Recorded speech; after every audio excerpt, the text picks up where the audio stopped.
بسم اللہ الرحمن الرحیم۔ برادران اسلام، السلام علیکم ورحمۃ اللہ وبرکاتہ۔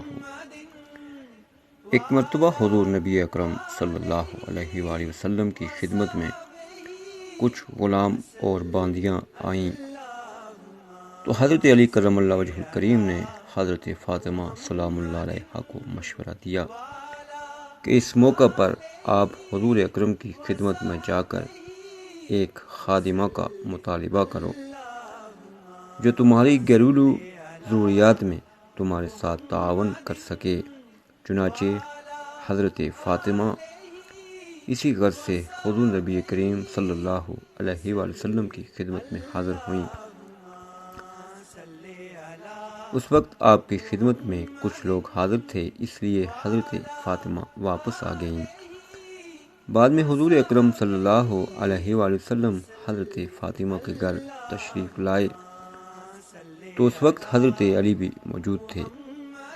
نبی اکرم نے دریافت فرمایا کہ فاطمہ، تم اس وقت مجھ سے کیا کہنا چاہتی تھی؟ حضرت فاطمہ سلام اللہ علیہا تو حیا کی بنا پر خاموش رہیں، لیکن حضرت علی کرم اللہ وجہ الکریم نے عرض کیا کہ یا رسول اللہ، چکی پیسنے کی وجہ سے فاطمہ کے ہاتھوں میں چھالے اور مشکیزہ اٹھانے کی وجہ سے جسم پر نشان پڑ گئے ہیں۔ اس وقت آپ کے پاس کچھ خادم ہیں تو میں نے ہی ان کو مشورہ دیا تھا کہ یہ آپ اسے ایک خادم طلب کر لیں تاکہ اس مشقت سے بچ سکیں۔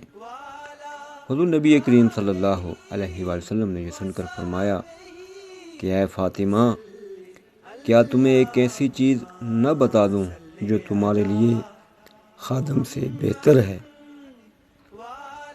جب تم رات کو سونے لگو تو 33 مرتبہ سبحان اللہ، 33 مرتبہ الحمدللہ اور 34 مرتبہ اللہ اکبر پڑھ لیا کرو۔ غرض یہ کہ آپ نے اپنی چہیتی بیٹی کو خادم یا خادمہ نہیں دی، بلکہ اللہ تعالیٰ کی جانب سے اس کا بہترین بدلہ یعنی تسبیحات عطا فرمائیں۔ ان تسبیحات کو امت مسلمہ تسبیح فاطمہ کے نام سے جانتی ہے۔ کروڑوں درود و سلام ہوں آقا کریم علیہ الصلوۃ والسلام پر اور آپ کے پاک گھرانے پر۔ اللہم صلی علی محمد وعلی آل محمد وبارک وسلم۔